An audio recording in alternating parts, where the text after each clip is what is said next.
Non-inverting op-amp. A non-inverting operational amplifier, op-amp, is a type of op-amp in which the output voltage is in phase with the input voltage. A non-inverting op-amp is used in applications that require signal amplification without providing phase inversion. This configuration is very similar to the inverting operation amplifier.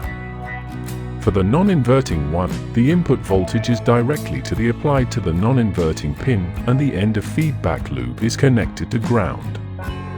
These configurations allow amplification of one signal. It's possible to amplify several signals by using summing amplifiers.